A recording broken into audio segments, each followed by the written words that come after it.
Hello friends, how are you? You are most welcome at सेटमेट care. सभी advocate friends और law में interested सभी साथियों को जय Shri Krishna. Today's our topic, जब आप किसी से चेक लेते हैं तो उसमें क्या क्या सावधानियां हमें बरतनी चाहिए, आज हम वो उसके बारे में बात करने वाले हैं। So if you are interested in law, please subscribe my channel and switch on the bell button to get the notification for next video.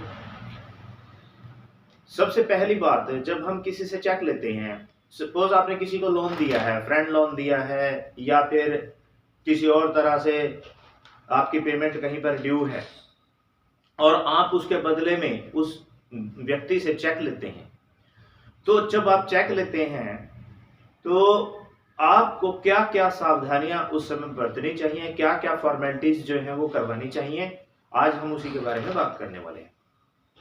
सबसे पहली जो फॉर्मेलिटी है वो ये है कि फ्रेंड्स, जब भी आप किसी से चेक लेते हैं तो आप उसको अपनी राइटिंग में ना भरें, यानी कि आप अपने हाथों से उस चेक को ना भरें।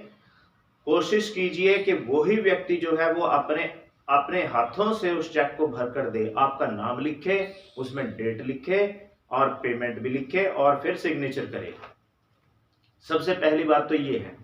दूसरी बात ये है, कई बार ऐसा होता है कि पेमेंट लिखनी पॉसिबल नहीं होती है, तो आप उससे नाम लिखवा लीजिए, सिग्नेचर करवा लीजिए। और नेक्स्ट बात ये है कि सपोज आपने कोई ऐसी परिस्थिति है कि अभी आप उस चेक को नहीं भरवा सकते, तो जब भी आप बैंक में उस चेक को लगाएं तो आप अपनी राइटिंग में उसे तब भी ना भरें। आप किसी फ्रेंड से भरवाएं, किसी फैमिली मेंबर से भरवाएं, किसी अन्य व्यक्ति से भरवाएं, बट अपने हाथों से उस चेक को ना भरें। एक मोस्ट इंपॉर्टेंट फॉर्मेलिटी है, देखिए, क्योंकि एक व्यक्ति ग्राउंड लेता है कि यह चेक उसका गुम हो गया था, यह चेक चोरी हो गया था, इसको कहीं से मिल गया होगा और इसने चेक मेरे खिलाफ लगा दिया। तो फ्रेंड्स, उसमें जब आप चेक लेते हैं, चेक की बैक में उसका पर्पस लिखवाएं कि मैंने ऐसे ऐसे इस एवज में पेमेंट ली थी और उसकी एवज में मैं यह चेक इश्यू कर रहा हूं इन व्यक्ति के नाम, यानी अपना नाम उसमें लिखवा लें। यदि आप अपने नाम से चेक लेना चाहते हैं तो अपना नाम उसमें लिखवा लें और साथ साथ उस बंदे को उसका आधार कार्ड नंबर और मोबाइल नंबर लिखवा के नीचे साइन कराएं। वो अपने हाथों से लिखेगा इस चीज को, तो चेक का पर्पस सॉल्व हो गया। कल वो ये ग्राउंड लेगा कि यह चेक तो मेरा चोरी हो गया था, यह चेक तो मेरा जो है वो गुम हो गया था, तो यह ग्राउंड वो नहीं ले सकेगा। और हो सके तो उसका अंगूठा भी लगवा लें चेक की बैक में, सिग्नेचर विद अंगूठा। नेक्स्ट बात आती है, चेक को सपोर्ट करने के लिए एविडेंस चाहिए होते हैं, तो उनमें सबसे जो बेस्ट एविडेंस है वो होता है एग्रीमेंट।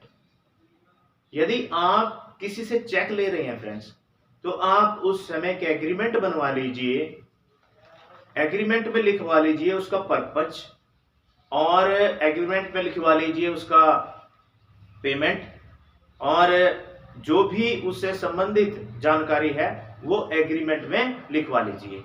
यदि एग्रीमेंट आपके पास है तो बंदा कोई भी ग्राउंड लेगा, उसका ग्राउंड ध्वस्त हो जाएगा, उसका ग्राउंड फेल हो जाएगा, तो केस आपके फेवर में आ जाएगा। एग्रीमेंट जरूर बनवाएं। जब भी आप किसी से चेक लेते हैं, सपोज आपने किसी को पेमेंट दी और आप उससे चेक ले रहे हैं 1 लाख रुपए का, और जब 1 लाख रुपए का आप चेक ले रहे हैं तो साथ में 10 रुपए का चेक ले लें।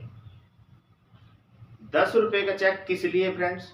वो आप बैंक में लगाओ, अगर वो 10 रुपए आपके खाते में आते हैं तो चेक पे जो कुछ भी लिखा है, यानी उसके सिग्नेचर जो है वो सही है और चेक भी सही है, अकाउंट नंबर भी उसका सही है, तो सारा कुछ जो है वो सही है। 10 रुपए का चेक उससे एक्स्ट्रा ले लें, उसको पहले ही लगा लें ट्रांजैक्शन के टाइम ही, इस टाइम आपके बीच में डील होती है उसको पहले लगा ले भी ये चेक कंफर्म हो जाने दो, उसके बाद जो है 1 लाख का चेक आपको दूंगा और बाकी डील उसके बाद होगी। देखिए कुछ लोग बड़े शातिर होते हैं, वो सिग्नेचर ही गलत करते हैं, उनकी पहले इंटेंशन रॉन्ग थी, सिग्नेचर गलत करेगा कि ये बंदा चेक लगाएगा और चेक इसका फेल हो जाएगा, मुझे पेमेंट देनी नहीं पड़ेगी, और आपको यह साबित करना मुश्किल हो जाता है कि आपने ये चोरी किया है या फिर आपने इसको इसी से लिया है। यदि वो बंदा सिग्नेचर सही करता है तो ये कैसे वेरिफिकेशन होगी, उसका चेक बैंक में लगाने से वेरिफिकेशन होगी। एक और बात हो सकती है, एक और चीज है, पैन कार्ड देख सकते हैं आप उसका सिग्नेचर टैली करने के लिए। पैन कार्ड में जो सिग्नेचर होते हैं आप मैच कर लीजिए, वही सिग्नेचर उसने वहां किए हैं चेक के ऊपर। देखिए कोई स्पेसिफिक प्रूफ तो नहीं है कि बंदे का वही साइन जो है बैंक में है वही पैन कार्ड के ऊपर है। कुछ लोग जो है वो बैंक में अलग साइन करते हैं और पैन कार्ड पे अलग साइन किए हुए हैं, लेकिन फिर भी टैली तो आप कर ही सकते हैं। कोर्ट के अंदर ये बंदा ग्राउंड ले सकता है जाके कि यह चेक तो मैंने इन्वेस्टमेंट के लिए दिए था जनाब, हम लोग बिजनेस करने वाले थे कोई और मैंने इसको 1 लाख का चेक दे दिया, और जब बाद में मेरा मूड बदल गया फिर मैंने पेमेंट स्टॉप करा दी, तो जनाब मेरी कोई लायबिलिटी तो है नहीं, ये तो चेक मैंने वैसे दिया था। दूसरा ग्राउंड जो है वो ये भी ले सकता है कि मैंने यह पेमेंट जो है उधार दी थी जनाब, उधार देने के लिए इसको चेक दिया था, बाद में मेरा मूड बदल गया और मैंने जो है इसको पेमेंट देने से मना कर दिया और मैंने पेमेंट स्टॉप करा दी, ये भी ग्राउंड ले सकता है।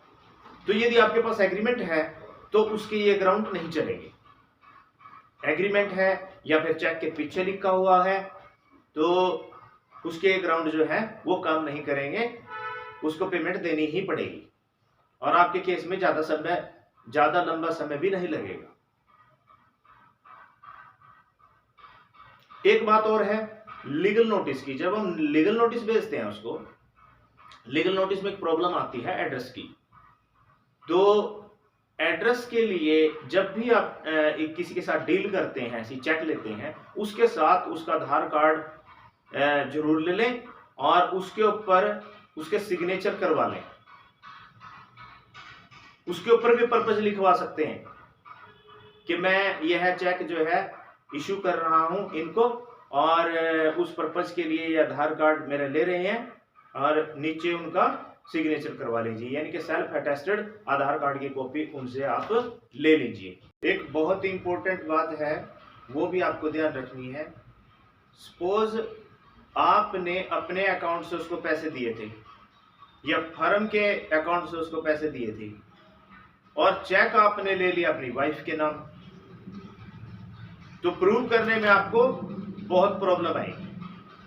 तो इसीलिए चेक उसी के नाम से लें फ्रेंड्स।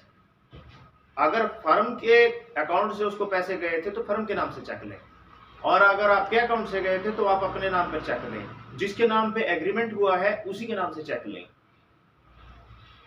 ये बहुत बड़ी सावधानी है, इसे ध्यान रखना है। एक बात और इम्पोर्टेंट है, किसी बंदे ने आपको चेक दे दिया और आपने वो चेक ले लिया, उसने क्या किया, बाद में बैंक की पेमेंट स्टॉप करा दी या फिर उसने अकाउंट बंद करा दिया। मैं आपको क्लियर कर दूं कि इससे आपके केस पर कोई फर्क नहीं पड़ने वाला है, क्योंकि उसने ऐसा इंटेंशनली किया है। चेक लेते समय ने ध्यान रखें और ये फॉर्मेलिटीज जरूर करवा लें, तभी आप चेक लें। आज का वीडियो कैसा लगा कमेंट करके जरूर बताएं। फिर मिलते हैं एक नए टॉपिक के साथ नई वीडियो में, तब तक के लिए बाय बाय।